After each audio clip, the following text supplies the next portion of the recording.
To Ron Paul right now, it says this is all the more reason just to stay out. We can't pick who's going to be in charge or dictate whether someone should stay in charge. So, Ron Paul, you heard Donald Rumsfeld. Did anything dissuade you of that view?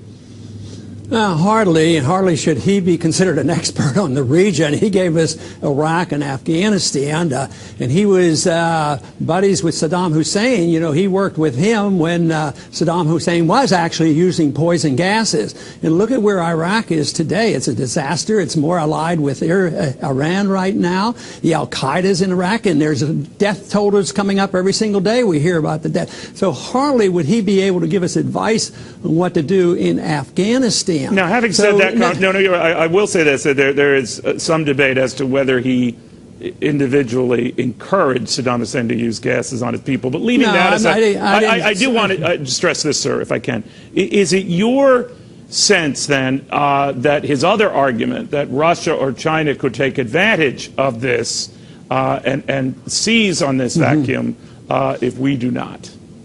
I didn't make that accusation, just to clarify, but we as a country and he part of it, actually we were allies with Saddam Hussein, but that's a different subject. You're asking about the danger of escalation, really, with Russia and China. I think it's very, very serious, and I think the markets are telling us that. I think the price of oil is telling us that, because it's really a big thing. So yes, you know, it's supposed to be a token. I think one of the reasons why they say, well, this isn't regime change, because we're not really positive who set off the gas.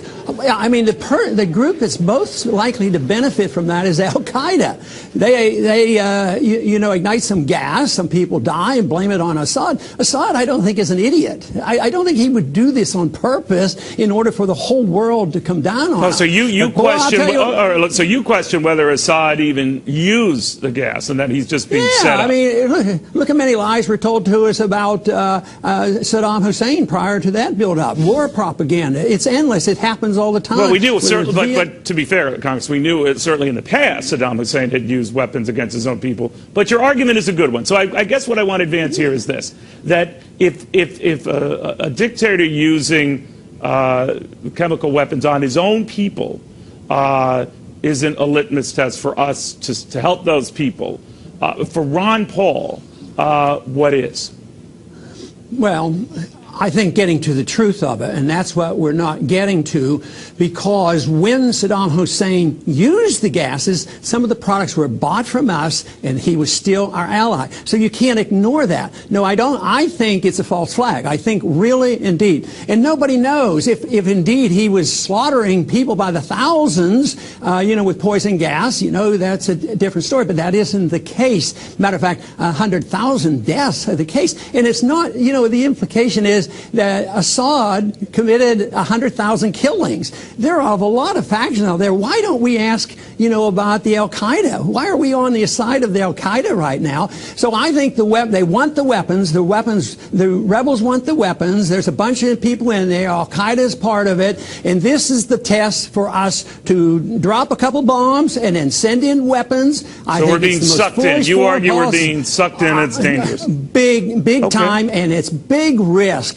This can escalate, and Russia could get involved. What if there's an accident and 100 Russians get killed by our bombs? Who knows? Some type of unintended consequences. Wars always expand because of unintended consequences. They always provide short-term war. Just think of all the promises on Iraq. Short-term, not much money. In and over. Out, quick we'll get their dirty. oil. No, all and good don't points. believe it. We should look at what's best for America, and not trying to pick sides in an impossible war like this won't be on the side of the American people, and the American people right now, by a very large majority, are opposed to this war. The Constitution can't support this war, and morally we can't support this war, getting involved in a civil war and a strife that's been going on in that region for thousands of years. Well, you're right about this, Congressman. We have very unclear rationale for doing what we're doing. We shall see. Ron Paul.